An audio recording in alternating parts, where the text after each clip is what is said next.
There isn't a thing called non-duality. I'm really getting quite sick of the term. I'm sure you are as well. Who isn't? It's such a...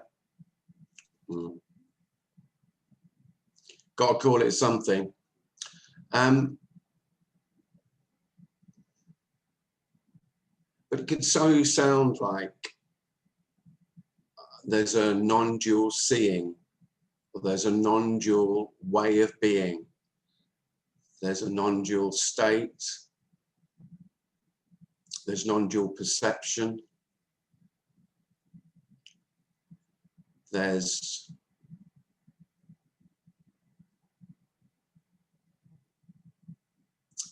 non-duality as opposed to duality. Well, of course there isn't. There's just not knowing any difference between duality and not duality. There's just the not knowing. And there was so much waiting from Tim, because he was convinced that he hadn't found it yet. He hadn't seen it. He'd had a few glimpses. Or maybe he had an idea that he'd found it and then lost it again.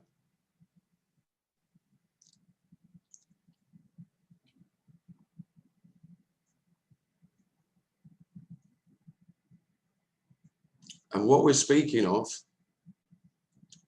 simply couldn't be lost. And the reason it couldn't be lost is it couldn't be found. So if you have the idea that you've seen what we're speaking of, that's not what we're speaking of.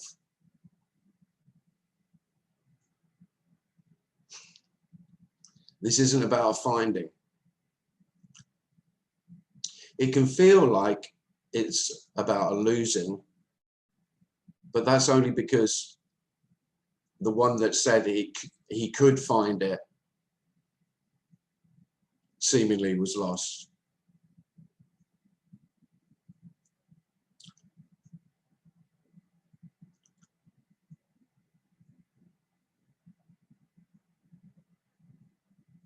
But the message is very simple. There isn't anything else to find.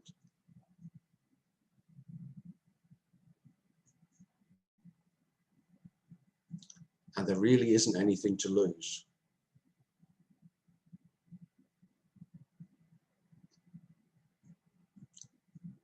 You don't get to find this simply because it's here already. Where else would it be? And it's not an it, but when we're speaking, we can't help but objectify this everything and nothing, this complete life. Not a life, just life. Not separate lives. Not even one whole life. Whether there's a sense of separate lives or wholeness or oneness, it's immaterial. It's all this. Whatever this is.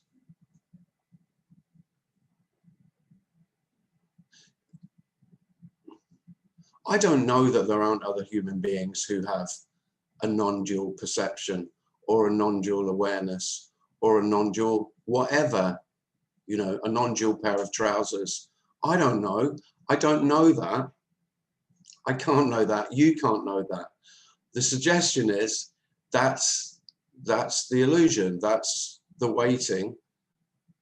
That's the saying, I'm not there yet. But I know there are others who are. Because I've heard them speak, I've read their books, I've watched them endlessly on YouTube, and I'm pretty convinced that they're somewhere I'm not. Well, they're not there, and you're not there. and there is no there. So there.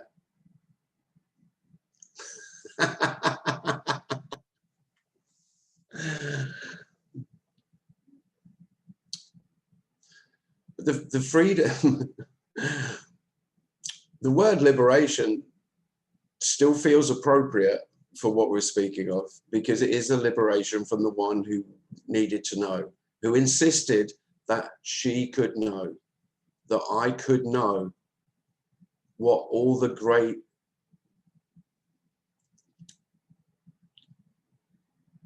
wisdom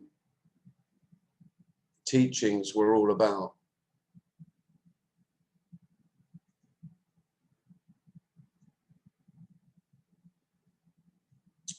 Well, it feels really obvious that there'll be no freedom in that. Imagine that you did, okay, so you had a sense that you've achieved enlightenment, whatever you want to call it, that you've achieved it. What a terrible burden would that be? And what we're speaking of is the end of the burden, the end of carrying the weight of expectation, the weight of responsibility, the whole weight of being me. Now, you can't lose that. It's already just an illusory weight.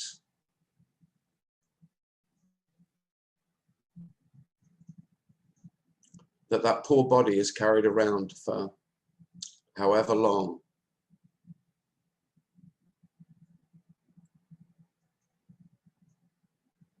But of course, you can't put it down. This is the terrible dilemma as a seeker. All effort to put it down just confirms the one who's carrying.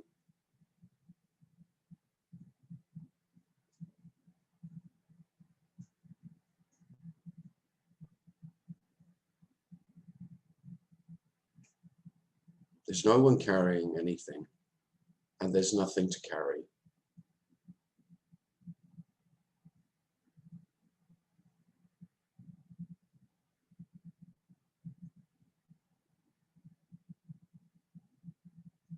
It feels like a loss because in the story there's so much investment. I've invested so much in myself, in my quest, whatever quest you've had. And the terribly, terribly wonderful news is that there was never a journey. You never moved. There's no progress. There's no journey.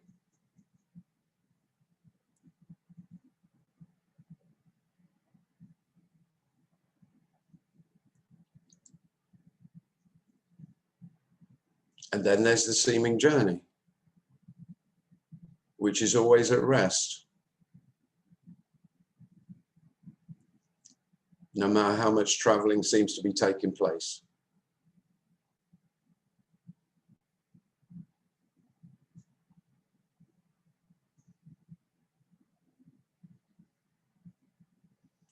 And all the problems that you call the problems, your problems, the problems of life, they're all exactly the same,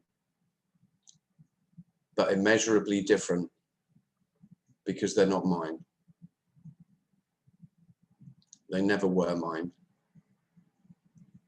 They never are yours.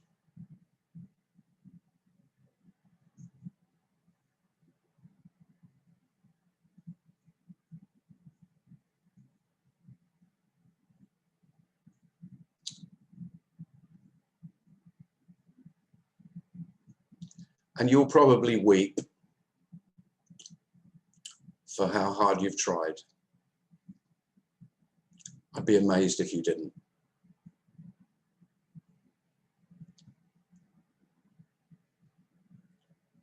It was all for nothing. It's all for nothing. And very paradoxically, that feels like love.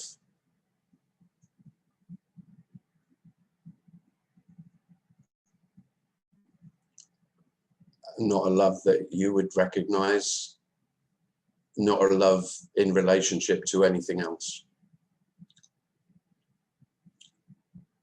Just the love that is because it is.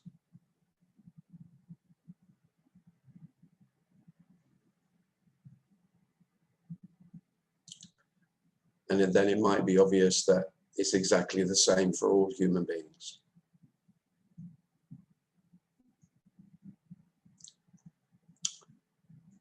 And in this wonder that we call life, it might also be obvious that we are the ones who carry the burden of being the only ones who seem to be aware of it.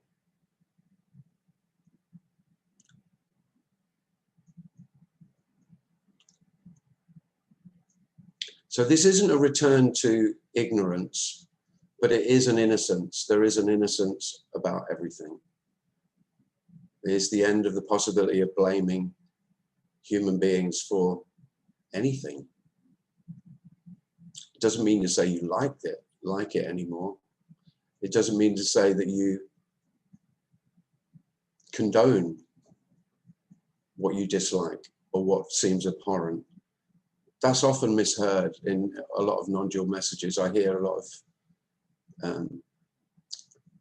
that this is a recipe for spiritual bypassing or, condoning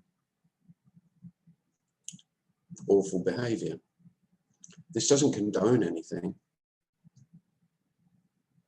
It's just seen that it couldn't be any other way. That's not the same as condoning. Needs me to condone or condemn.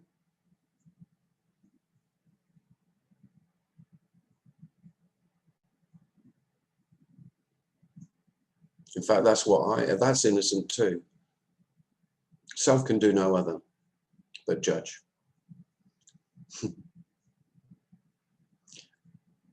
And this isn't saying that judgments won't appear.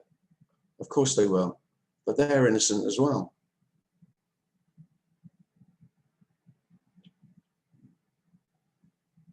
How would a human being with the conditioning that is had not judge? Every human being is obviously judging according to his conditioning. Can't not. And then is seen as innocent. Might be a pain in the arse, but it's innocent.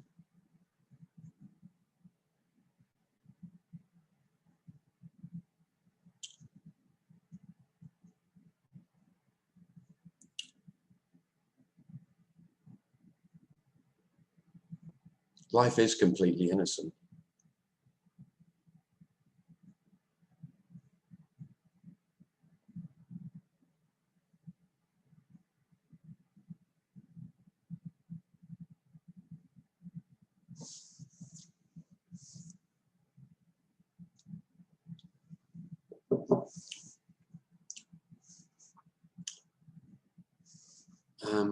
If you'd like to ask a question or share anything, then just put your hand up and Darren will spot you, or I might do.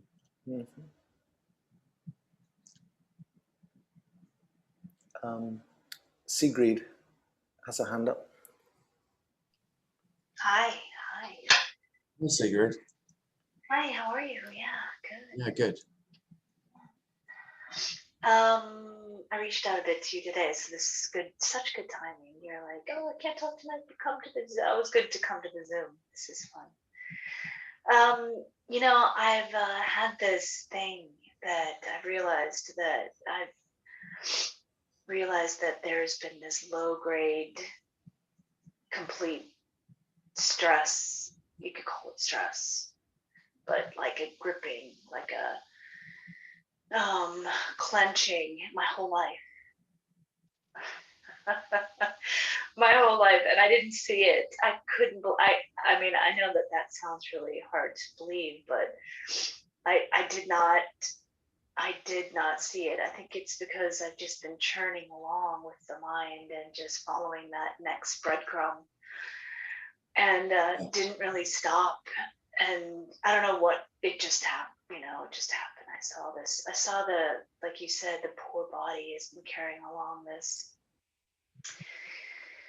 I don't know what you call it, dream, you know? And I was just, so I was sort of moving into this and I was thinking, oh, the traumatized one came up, you know? And then I thought to myself, you know, I just, what's the word? Goodness, it's hard to say what I want to say. It was like there was no more meat left on that bone, so to speak. Yeah. You know what I mean? And yet my body is sort of habitualized in this tension. And I really feel it from the moment I wake up, you know, until the moment I go to bed. There's just like, ooh, cortisol running through my body all the time. And so I spent a good week trying to like fix that. Like, oh my God, I've been chronically stressed my whole life. Let's fix this. Yeah. But there's nothing I can do, is there? No. No, because you could say, you know, when you talk about stress, you could say, I am is stress.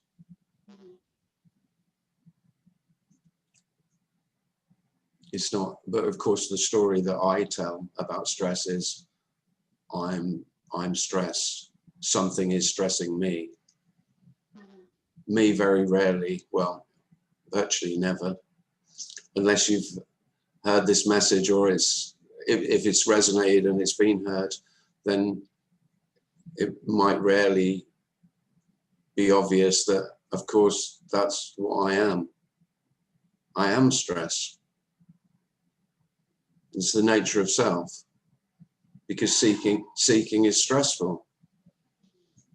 Feeling incomplete is stressful. Feeling separate is the core of the sense of self, and that core is in pain, you could say. You know, it's being taken away from wholeness. It's that sense of there's something wrong, there's something not quite right. And so the stress is, I need to put it right. And the one that needs to put it right is actually the cause of the stress. So it's insoluble for self, that problem. Yes. Because the one that would solve the problem is the cause. I can see that. I can see that. I'm just seeing that now, today. But I also see that the moment that I see this, there's also a relaxation that happens. Just seeing the self is, it's like, oh, and then I realized, Tim, that that's what I've been seeing. Oh, there is great relief in it, but the relief is usually followed. I mean, there aren't any rules, but they're usually followed by fear. Yeah, yeah.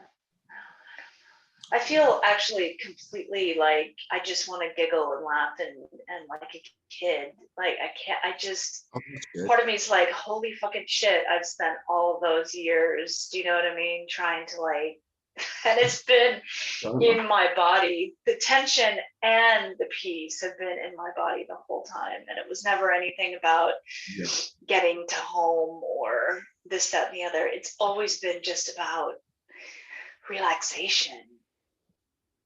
For me, I don't know. Yeah, and of course, self usually only rewards itself with relaxation when it feels it's made some kind of achievement or it's moved to goal it's set. If it's moved towards it, then there's some relaxation, and the seeking abates for a period, and then I can see that too. Yeah. Then it says, oh yeah, don't rest. You can't rest. You're not there yet. So don't rest too long. You can only rest a while. Rest a while, then get back on with the journey.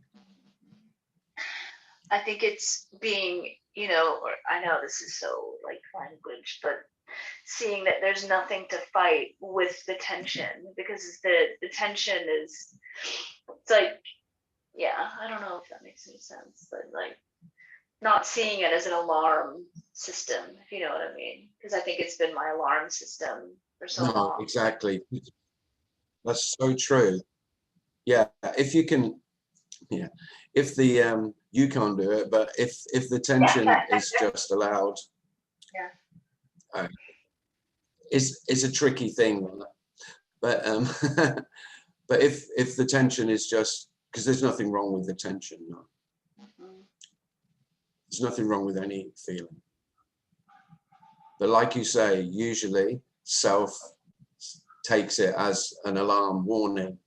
Okay, what am I going? I need to do something's really wrong here because I'm feeling this right in my gut, in my pit of my stomach. There's something very wrong. So I need to work until that's gone, and then maybe I could relax again.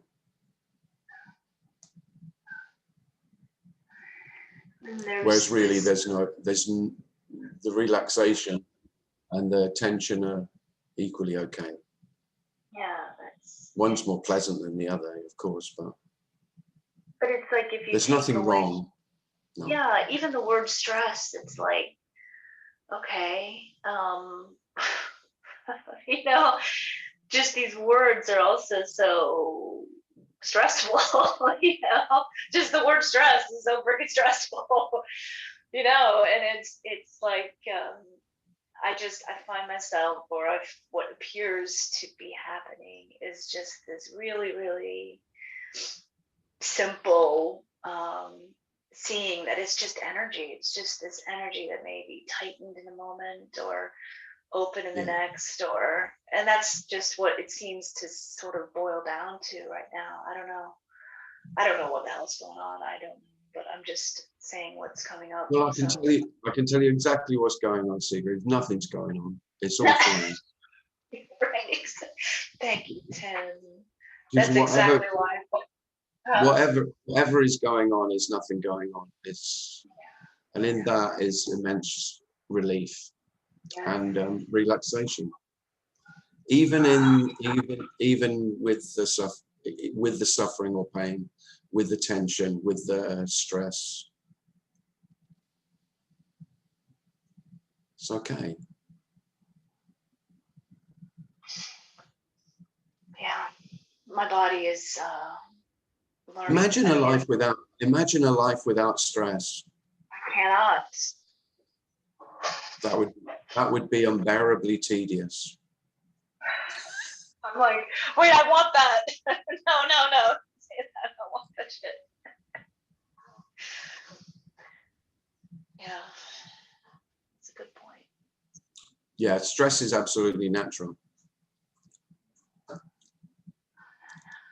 Oh, wow, that's really funny you said that. Like, for me, it's always been about, like I said, an alarm system, that there's a threat. My whole system has been built upon. I'm not talking about that. I feel that's a bit different. I'm talking about the natural. You can't say animals don't feel stress. You know, they don't have a sense of self, but you know, it's natural.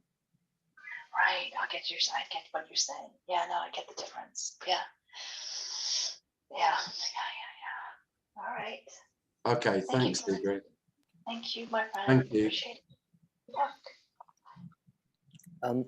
There's a message in chat. Kane says, "Is liberation the end of effort?" No. Who's asked that? Kane. No, it's not the end of anything. Okay. Whatever turns up just turns out. I mean, it's ridiculous. It's stupidly simple. This is just the end of something that never was. So it's not the end of anything, actually. So the seeming end of self is not the end of anything other than the one who said he was making the effort, my effort. It's the end of that.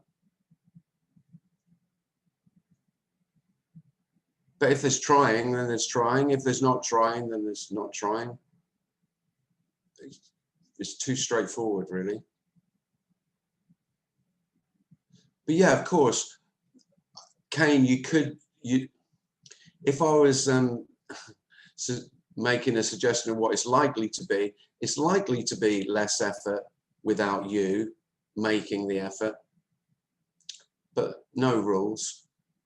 But if you think about when you're really trying, it's usually to save yourself in some form, isn't it? You know, to save yourself from possible humiliation, possible bankruptcy, possible I don't know, possible rejection from, you know, you haven't fulfilled your duties, you haven't fulfilled your responsibilities. Well, they're all for me. And so that's where a lot of human effort comes from. So there probably would be less effort, but would it be the end of effort? No, not at all. There might even be a lot more effort to do stuff that the human being naturally would like to do, rather than what it should do, which is what me is usually doing, which is effort out of fear. Because fear is the big motivator for me. You could say I am is mainly made of fear. The energy of self is fear-based. I'm afraid that I'll be rejected. I'm afraid that I'll lose what I've got. I'm afraid that I'll not achieve what I've set out to achieve.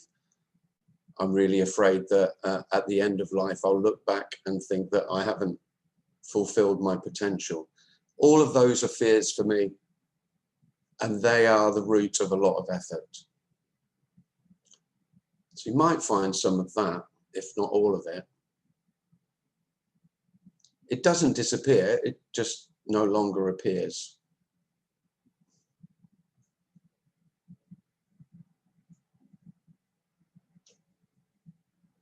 And very weirdly, without self, it feels a lot like self-compassion. Now, that is paradoxical. So without yourself, you're likely to be a lot nicer to yourself. And by yourself, I mean the body, the human being. Doing a lot more of what the human being likes to do, a lot less of the shit it was doing out of duty, responsibility, fear, what I should do. And along with that will come inevitable conflict with those who will point out to you that you're no longer fulfilling your responsibilities or doing your duty or doing what you should be doing.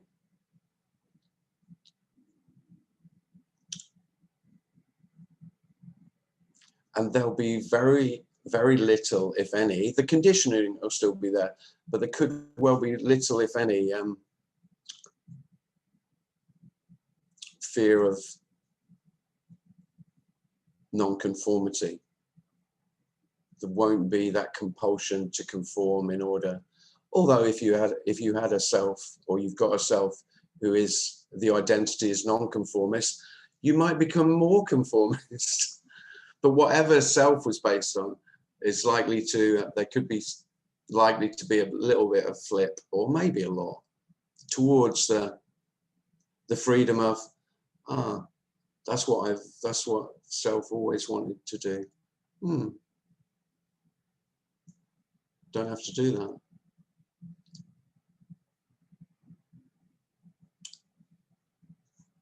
But there aren't any rules.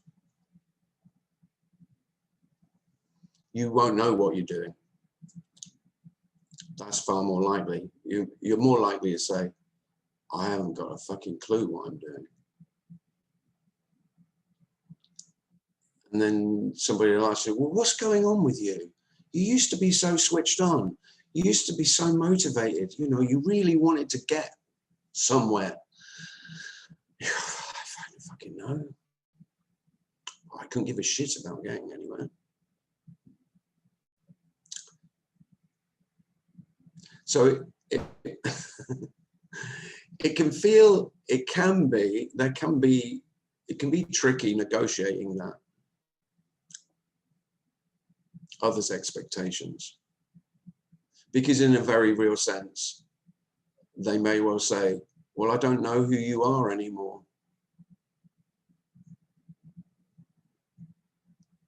And they won't be wrong.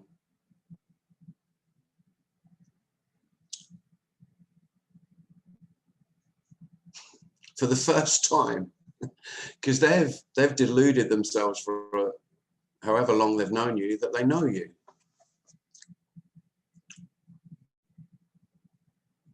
So along with the illusion of I know myself comes the illusion that you know others. And it's very, very obvious. You never, ever know another.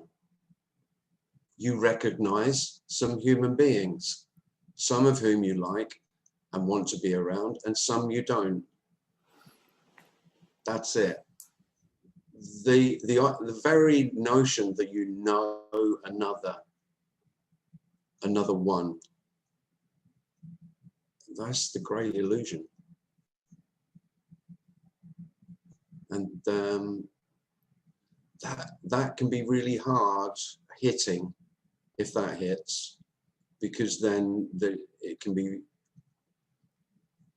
unbearably obvious that this is this alone.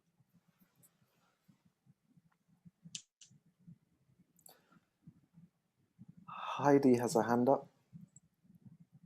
Go ahead, Heidi. Yes, I'm here. Can you hear me, Tim? Heidi, yeah. Hi. So it came up that I have to say once and for all the time, I'm absolutely, really disappointed. Yeah. Absolutely. Because there is nothing, absolutely nothing inside where I can catch. I'm just disappointed. Yeah. And it's not even personal. It's just like this. I can go wherever I want. I'm just disappointed. The me is disappointed. Yeah. Yeah. And I'm not sure, but if there is a, it's really hard to talk about. If there's a feeling that it makes it has no duty to be disappointed. It's just like this. Mm-hmm. I cannot say it in a different way. No. Yeah. Yeah. No. Yeah. But I can turn it around and around and around and around. Yeah. Yeah. It's free falling like this. Yes. Well, it's almost certain that there will be disappointment. I mean, this isn't what you wanted. Yeah. And if it becomes, yeah. if it becomes undeniably obvious that you are not going to get what you fantasized about as enlightenment or liberation or awakening, whatever fantasy you've had, if it becomes completely undeniable that that's an impossibility, how would there not be disappointment? And this can really hurt. Yeah. This can really hurt. And yeah. for me, the point is also, it's okay if it hurts. Yeah. But this can also be the next concept, like this. Well, yeah, it can be. I mean, we're trying to speak about that's not concepts, but of course it's all conceptual when we're speaking of it. Yeah, that's it. Yeah, and there's no making anything out of it. But for sure, Heidi, the disappointment will pass. You know, it's a feeling. Feelings all come and go. Come and go like clouds in sky. Yeah. Just that. That's it. Okay. So yeah, disappointment today. And then you'll look for the disappointment. Well, the thing about the disappointment, if the disappointment isn't apparent, if it's not there, you won't notice. Yeah. So when it's gone, you won't even notice that it's gone. Or I notice it and it has no weight, or it has no No. meaning at all. It can arise like this into, but it has no meaning. No. Not at all. Yeah. See, that is very different to how it would be for me, because disappointment always has a big story, a story of, oh, what do I need to put the disappointment right? So what's my next plan of action in order to avoid disappointment? Yeah. Yeah. And in the German Self language, is very afraid of disappointment. Yeah. And in the German language, it's I don't know how it is in the English language, but in the German language, Enttäuschung, it's really a nice word also. It's like something you believed in is falling away. Well, in that sense, this is all disappointment. Yeah. Because of that, I said, I'm absolutely, totally, for the last time, I can say it now here, I am absolutely disappointed. Yeah. That's it. That's lovely, Heidi. This is complete disappointment for me. Yeah. Okay. Yeah. Great. Oh, lovely. Thanks. Yeah. Thank you. Diana has I'd like to ask a question. If you want to unmute yourself, Diana. Yeah. Hi. Hi, Diana. Hi. How are you? Yeah, good. Thank you. Yeah, I've been just thinking about how simple, like the simplicity of this recognition, how simple everything becomes. Yeah. I mean, it's very sweet. I mean, there is a sweetness to it. There is. And just spending so much time just being alone, and there's no, I don't remember even what loneliness feels like. Just not needing a lot of stimulation. No. It's not a bad thing. I mean, I mean, some days it's not like a rapturous, exquisite experience, but it's never, maybe melancholy. I mean, there's no grief, like before, like the extremes of emotion. Right. There's some days, like today probably was one of them, where there's like this, I guess melancholy is the word that comes to mind. Yeah. Melancholy. Melancholy is a word that I've used quite a bit. Yeah. Yeah. What is that? I mean, do you think that's like a... Well, I think that touches on what Heidi's just been speaking about.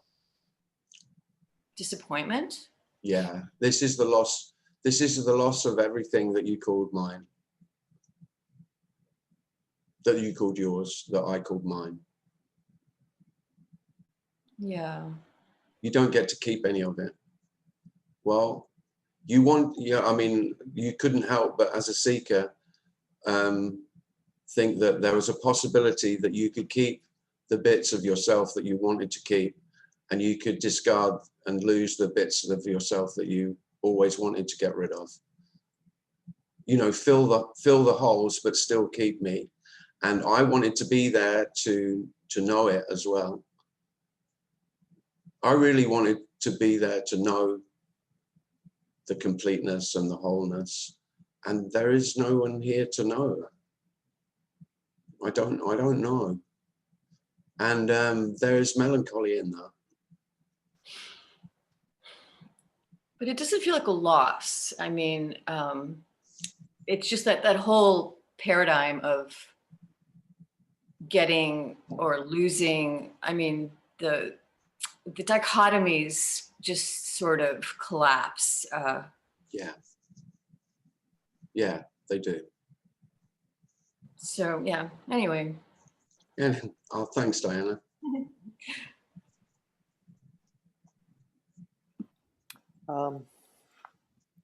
Scott has his hand up. Hi, Scott. Hey, Tim. Hey, everyone.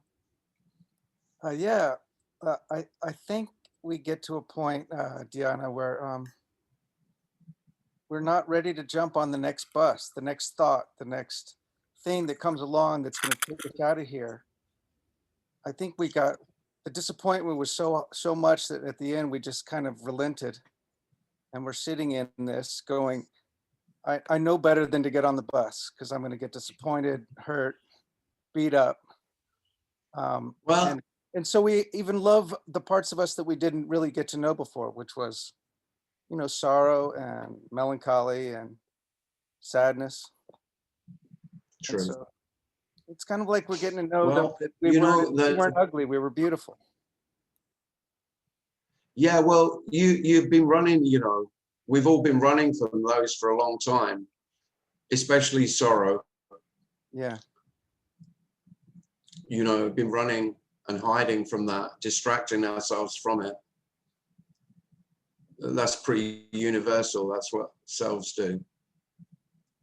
Because I say, because that's the sorrow and grief, mourning, is the most profound love, and it's so, there's so much, it's so powerful, there's so much energy in it. And me is terrified that it'll kill me. You know, if I started crying, I wouldn't stop crying. I'd cry forever. The tears would never stop. It would destroy me. So me is terrified of, really, it's terrified of even letting go a little bit. And it lets go a little bit, and there's a few tears, and then me just pulls itself together, literally. That's how it feels. I shrug it off, I pull myself together, and I go off and I distract myself. However I do that, work usually. Work. Well, it could be pleasure. Could be pleasure, but usually it's work. We're letting the erosion come in a little at a time, as much as we can handle, probably. Yeah, exactly. Yeah. Well, And the wonder is, and the thing that I want, I think one of the compassion of this message is that there is nothing to fear from sorrow. Sorrow is love. Yeah. And that, I mean, for me, that's the greatest compassion of this message, is there is just nothing to run from. There never was anything to fear. No. Especially love. And if you think about it, it is so blindingly obvious that love, what we've called love, which is desirable, and what we've called sorrow, which is, for most souls, is terribly undesirable and will be avoided at all costs. I will be a bit sexist and say, especially for men, you know, have been brought up to be a man. Be a man, which means don't cry. You know, they were told endlessly as kids not to cry, and rewarded for doing so. And so there's so much what we call self. There isn't a self, there isn't a me, but that repression, that suppression of natural feelings. That shielding, yeah. It's just protecting something that never was, needs no protection because it's non-existent. Self doesn't need protecting. You don't need protecting. You know, so someone a minute ago was saying something about it just didn't feel right. Something was wrong. And I think that's where the whole thing just was born, that one little feeling. And I'm sure we all went through it, you know, the food wasn't there, or, you know, mom was late, or whatever triggered it, you know. But that's how we get back right to the first step is, okay, it is the way it is. And it was never wrong. It was never. No. It was just a childish invention. It was a misinterpretation. That's all it was. And after 25 years of therapy, which was mainly blaming my mother, you know, spending a fortune, and then even spending a greater fortune training as a therapist, so I really understood how much it was my mother's fault. And then doing endless work on, of course, then forgiving my mother. God, the work is never ending, is it? It's endless for self. If you've been in therapy, you know that. You can do that shit forever until you're in a box. Anyway, the great relief is my mother, like every human being, was completely innocent. There's no forgiveness. There's no forgiveness for no one. None is required. That was just That's maintaining wonderful.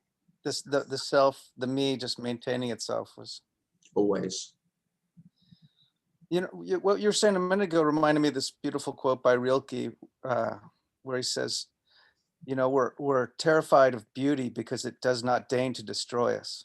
Like it really could destroy. It's actually the love that's the scariest of everything, Oh, because without doubt. it just wipes you out, and you could see how people's relationship to it. It just all of a sudden it's really clear. Oh, yeah. Whereas before, I was so defensive about mine, I couldn't Yeah. really, I couldn't see it. I Yeah. couldn't see mine. I couldn't see theirs. No. All right. Thank you, Tim. Thanks, Scott. Lovely.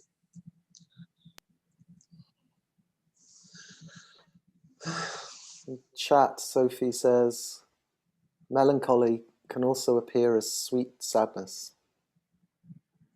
Yeah. Well, you know, it's a nice word, melancholy, but it just really means,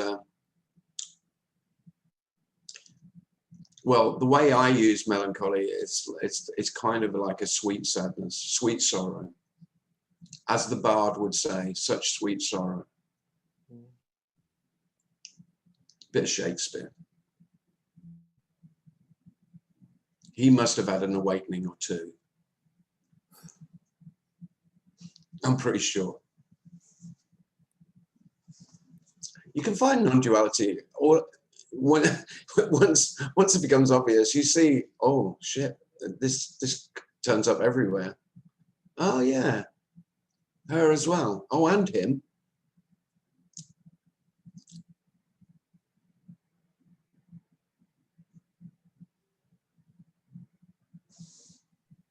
I was thinking about what you were saying, and one of the really wonderful things about this message is that you don't have to do forgiveness. I was thinking about what you're saying about your mum. Yeah, I know it's the end of forgiving anyone. Mm. And you just think how resistant self is to forgiveness, and how self-righteous it is when it tells itself, I tell myself that I've done forgiveness. How fucking holier than thou am I when I've forgiven somebody who really deep down I think doesn't really deserve my forgiveness, but I'm bigger than them. I mean, is that forgiveness? No, not really. Not really at all, is it? No. No. But yeah, is well, no one ever does forgiveness, really. It's not even really a thing. Yeah. No. But it's like you see everyone, you see all human beings as like a toddler. You know, a toddler knocks the drink off the table into your lap. You know, don't get me wrong, in the past, and some parents still would blame them and say, you know, they were guilty. But for most of us, it's pretty obvious that they're innocent. There's no intent, you know, because they're innocent. Well, that's how it's all innocent. Yeah. Yeah, lovely. Dario, you've got a question. Hi, Tim. David, is it? You hear me? Dario, yeah, hi. Hi.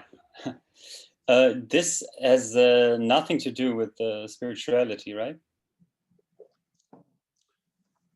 No, not for me, but of course it is all wrapped up in. I don't sense that this is spiritual at all. No, it's much too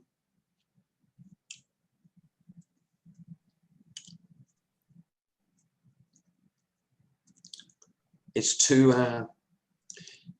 earthy to be spiritual. I think there's a false dichotomy. One of the great dichotomies is that there's material and spiritual. And really, again, that's a duality that doesn't exist. But when I'm speaking about it, I don't have any sense that I'm speaking about something else. And the whole nature of spirituality is that it's something other than the obvious.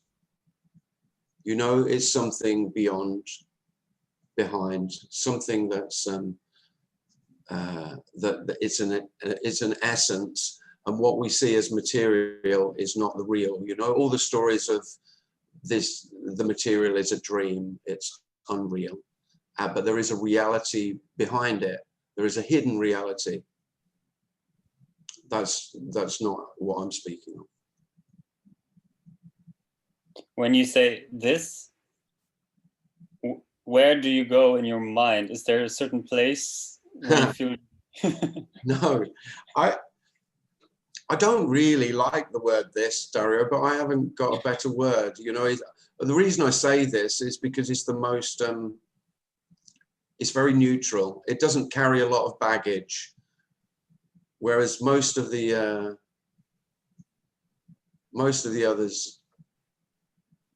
words that you could use, they carry quite a lot of, they carry spiritual baggage. This doesn't really. It doesn't mean anything, Dario. There's no, I don't go anywhere with this. So it doesn't have any context. No, there is no context. No. No. So it's a word it's such a bland word. I think that's why I use it, and because there isn't much you can do with it.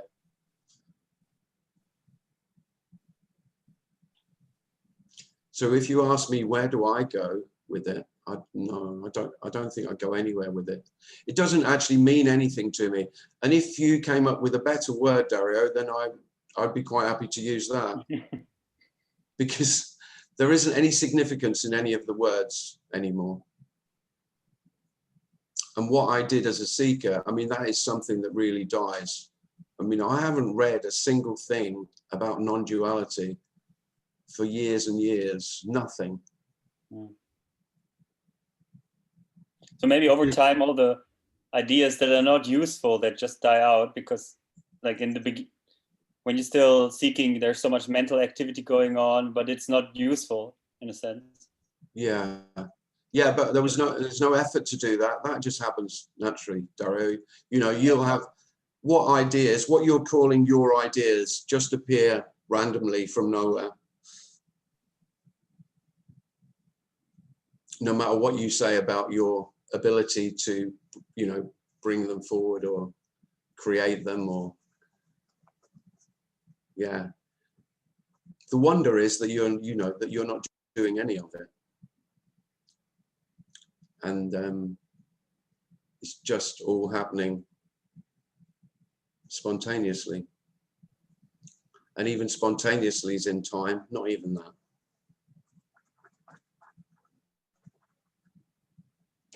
Yeah, but don't think that this means something, Dario. The word, it doesn't mean anything. Tom. Thank you. Actually, David had his hand up, but has Tom got his hand up too? David, yeah, okay, then okay. Tom. You've got to unmute, David, can't hear you. We still can't hear you. You are unmuted, but I think something's not working. There you go. I can hear you now, David. Can you hear me now? Yes. Well, yeah, I don't know if it's relevant now, actually. Just a few minutes ago, something crossed my mind, which seems to be sidetracking a wee bit. But anyway, you were talking about Shakespeare and this thing. But funnily enough, I just put up a little quote from Joni Mitchell there regarding melancholy. There's comfort in melancholy when there's no need to explain. It's as natural as the weather in this moody sky today. And again, she's full of that stuff. It's just from head to toe. And I'm definitely not asking you to account for poor old Tony Parsons, but there's something that bugs me. You got to stop bringing him up at my meetings. No, well. No, I'm joking. He's fine. No, you know, he's a great man. But he's taken this tack of late, and it kind of, what you said there reminded you of the Shakespeare thing. I'm bringing up Joni Mitchell and God knows who. The recent tack is that this message only started for real, and I don't think I know I'm not misquoting him, 25 years ago. That would be when Tony started. Yeah, right. And That's a coincidence. very few people out there who are promoting. I wonder who they hung out with. And I'm thinking, this is getting a bit like Charles Manson. What I'm saying. Well, the thing is, I mean, it really is. It's so irrelevant. I mean, the wonder is, it's so irrelevant. You know, there's. It's not only irrelevant. It's not only irrelevant. It's dualistic as it gets. Oh, without a doubt. I mean, there we are. You know, you spend a whole meeting saying there's no time, and then say it started 25 years ago. But this is said with a degree of pride, and you know, I mean, Bob Dylan was onto this in the 60s, for God's sake, etc., etc., etc. And I just think it just becomes a little bit kind of cultish, and I just think it does. Well, you can find this message in every culture, can't you? There's no doubt about that. No, apparently not until 25 years ago. Not the, not the real thing. Not the real thing, you know. Yeah. And, you know, I'm laughing along with you. But really. you know, Tony would laugh about that as well. I would hope so. Yeah, me too. I would hope so because, but you know what I mean. Yeah, I do know what you mean. I find out. No, this didn't start because, of course, it didn't start. Of course not. No, there was nothing to start. No. But the problem is, I think, for people who take that kind of stance, let's say, I never met Tony, but that kind of cultish approach, they don't seem to cut others the slack that they expect to be cut themselves. No. So, you know, certain people might get to say this started 25 years ago, but you know, Nisargadatta is completely dismissed as being a meditating asshole. Yeah. But in fact, if you read Nisargadatta's final piece, it's as close to the edge as it's possible to get. He moved on. The Open Secret reads like a meditation manual now. And that's fine. I'm absolutely fine with that. Yeah, of course. Not to kind of own up to that and say, yeah, things have moved on. But you know as well as I do, it doesn't matter what you say. There'll be some characters who, by the nature of the character, will take what they've heard and make it dogmatic, make it fundamental. You know, fundamentalism appears in every message, every teaching, everything. Yeah. But so of course there'll be fundamentalists, non-dualists. Fundamentalist non-dualism. Well, this is where the 25-year thing kicks in for me. I'm sorry, but maybe that's just me. Maybe I'm clearly not getting it, or not sticking. I'm not sticking apparently enough in front of everything as much as I should be. But it's just a little. I'm just having a bit of a laugh with it, really, because I don't take it seriously. Well, yeah. Well, it's really if you start to take this seriously, then you've missed it. Yeah. No, I agree. But anyway, I thought I would just throw that in. God save Joni Mitchell. Yeah, lovely Joni Mitchell. Isn't she great? And she's definitely got it. Shakespeare for sure had it. For sure. Yeah. Nothing right or wrong, but thinking makes it so. Beat that. Yeah, lovely. Thank you. Thanks. Thanks, David. Always a pleasure. Always a pleasure. Tom. Go ahead, Tom. Oh, can you hear me okay? Hi, Tom. I was just glad that you said something about non-duality, the word itself, because there's a lot of words in spirituality that you get these sort of endless narratives about, these conceptualizations. And there seems to be a new ideology of non-duality that sort of results in a new duality between selflessness and non-selflessness. And it's just sort of like all these words are just things that my my parents taught me. They're just sounds. I mean, and then we're all of us seem to be spread out. We got people from Germany here, and it's just sort of these words. I don't know. There's sort of there's a question in there somewhere. I don't know what it is. Don't worry, Tom. You don't need to ask a question. But words could if it becomes obvious that words are actually we don't really know what they mean. But what words, the implication words give is that we know what the word is actually referring to. And that is never true. Mhm. It's just not true. But, you know, so that if that becomes obvious, then in that there is, it can feel very threatening to self, because self needs that sense of security of knowing. But that's where all the freedom is. All the freedom is in that, well, words are just, I'll refer to Yuji again. They're just like the barking of a dog. They Yeah. don't have any intrinsic value or meaning. Mhm. And then there's freedom. There's massive freedom in speaking. And then words are just beautiful. Because words are beautiful, there's no doubt about that. Not always, but. And there can be a joy, just a joy for the sake of the enjoyment of language. Mhm. You know, well, we'll go back to Shakespeare. He obviously had that. Just for the love of words.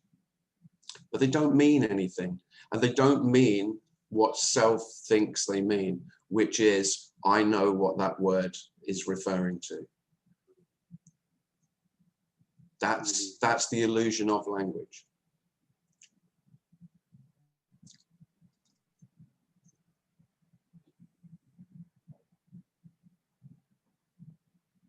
Thank you. Thanks, Tom. Prathama says in chat, and actually I think I remember this too. She said, I don't think Tony says this message didn't exist 25 years ago, but the way in which it is communicated is new. Not true. Yuji Krishnamurti. Sorry. Really, if we want to bandy words around, I don't think it matters, but it's not true. 13th century Catholic mysticism. God doesn't even appear once. You know, you're a molecule from the start. It's everywhere. Not 25 years, and the business of it being communicated, and it's a backdoor way of, it's papal infallibility. Somehow. I think it started in March 2020, when this guy from Cambridgeshire started doing Zoom meetings online. That's when it began. That's when it really began. No, when it really really began. Stop taking the piss. Yeah. Well, it's a pleasure as always. Thank you very much for coming, all of you. What was I going to say? Anything? Was I going to say anything, Darren? If anyone wants to make a donation, you can at PayPal /. Oh, actually, you can go to your website now, can't you? I was going to see if Neil was here. Is Neil here? He is here, yeah. Oh, here's Neil. So just before I go, I'd just like to give my friend Neil Cernis a plug, because he's... oh, he was here. I'm just looking. He is here. I found him. Okay. Yeah. Yeah. He's proposed an idea that after my meetings, you could join Neil's. Oh, I don't know if you are going to do it after the meetings, actually. Anyway, he's got the idea of a nothing cafe, which he started this week. And you're all invited after the talks. It's like a virtual La Gaffe. Now, if you've never been to Tony Parsons, across the road is a little Italian cafe. And the idea is that if you wanted to carry on and have a chat with people, like in a cafe or a bar, it's got a license, so you can drink alcohol. You can meet up afterwards and have a chat, just like we used to. And as Darren said to me, it was always the best bit of the meeting, was the bit in the cafe. Absolutely. And Faith's nodding away, and most of us agreed that's what we went for, because you would hear the message, and then you could, of course you can't really speak in the meeting, And so what Neil's offering is to meet up and then have a chat, basically, chat rooms. Maybe Neil could, I went to one of Neil's this meeting yesterday. It was good fun. It was good. But maybe Neil, you could tell us how to link to it. Yeah, here's Neil.